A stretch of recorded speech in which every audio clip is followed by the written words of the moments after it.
Ici Richesse Infinie et je vais te dire ma seule obsession, c'est de devenir libre financièrement. Pourquoi?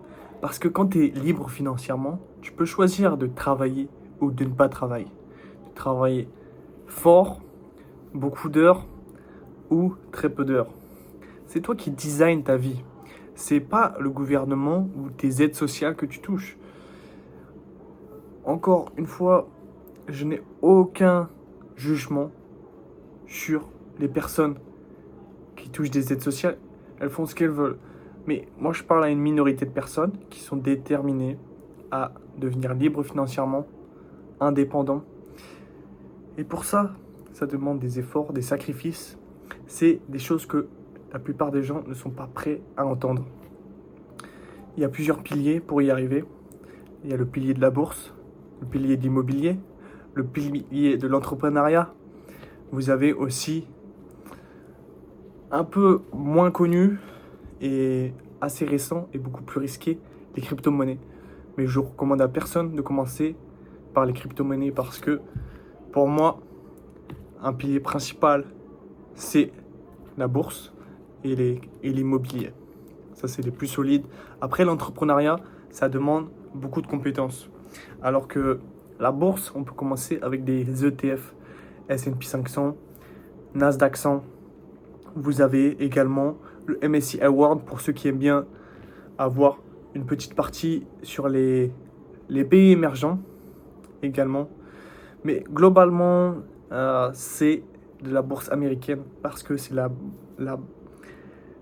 on investit sur les marchés américains parce que c'est les marchés qui performent le mieux au monde. D'accord? Tous les investisseurs internationaux, ils investissent en dollars américains parce que c'est ce qu'il y a de plus stable en termes de politique et aussi de croissance sur le long terme. Ça a été prouvé. Encore une fois, ça ne garantit pas que les États-Unis vont avoir une économie aussi forte, une croissance aussi forte qu'elle a eue dans le passé. On ne sait pas comment le futur va être, mais si on regarde les entreprises du S&P 500, c'est des entreprises qui ont des clients à l'international. Par exemple, Apple, ils vendent des iPhones dans le monde entier. Donc, ils ont une clientèle internationale. Donc, c'est pas que les États-Unis. Oui, c'est des entreprises originaires des États-Unis, mais elles investissent, elles gagnent de l'argent dans le monde entier. Et elles ont aussi, par exemple, Apple, ils fabriquent en Chine. Ils ont des usines en Chine. Donc, vous vous exposez aussi au marché chinois. Donc, c'est ça qui est intéressant avec la bourse. C'est que, en fait, ces ETF, vous avez des émetteurs qui sont différents.